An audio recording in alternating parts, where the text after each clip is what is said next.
আপনারা তো জানেন আমি আদা লাগাইছিলাম, সে আদা আজকে উঠাবো, আপনারা দেখবেন।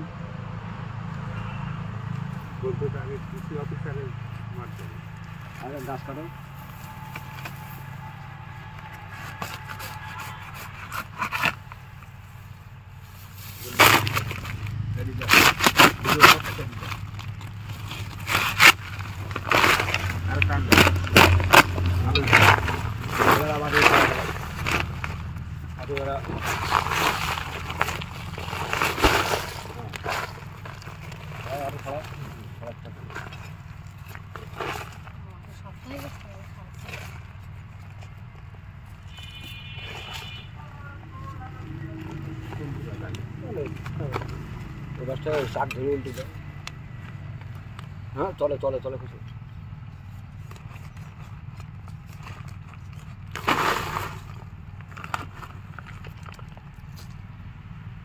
আর আছে দেখেন তো,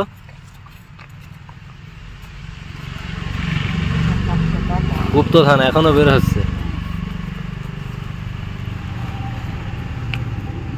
আরো আছে দেখেন, আরো আছে।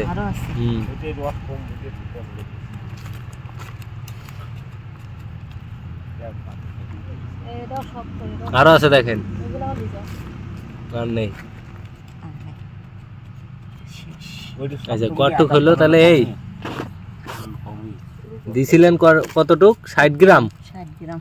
60 গ্রাম থেকে এই আদা পাইছেন। এখানে কতটুক হবে? তো 200 গ্রামের একটু বেশি হইতে পারে। 250 গ্রাম হবে নিচের আদা তুললে। 250 গ্রাম মতো, তাই তো? এইখানে তাই তো? তাহলে 60 গ্রাম থেকে 250 গ্রাম মতন পাইলেন। আচ্ছা আপনার এখানে কয় বস্তা ছিল? 200 বস্তা। 200 না 300 বস্তা। টোটাল 300 বস্তা, তাই তো? 300।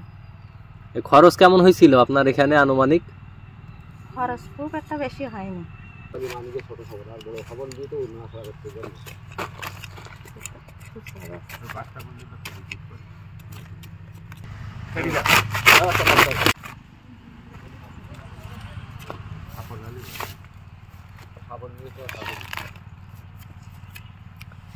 বীজ দিছিলেন কতটুক এটাই?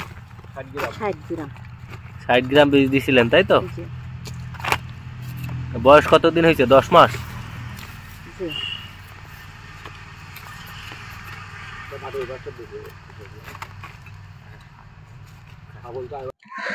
হ্যাঁ ধন্যবাদ ভাই। আসলে আদা একটা সম্ভাবনাময় ফসল।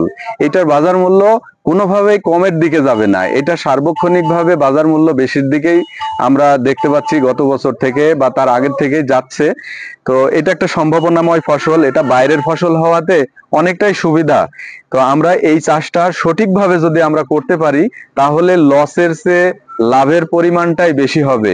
আপনারা প্রযুক্তিটাকে সঠিকভাবে জেনে উপসহকারী কৃষি কর্মকর্তা থেকে শুরু করে উপজেলা পর্যায়ে যেসব স্যাররা আছেন তাদের সাথে সার্বক্ষণিক যোগাযোগের মাধ্যমে যদি আপনারা এই ফসলটা আবাদ করতে পারেন তাহলে এটা আসলে একটা সম্ভাবনাময় ফসল। এখানে সফল হওয়াটাই স্বাভাবিক। সফল হবেন এটা আমরা আশাবাদী। তো আমাদের সাথেও পরামর্শ করবেন। ধন্যবাদ ভাই।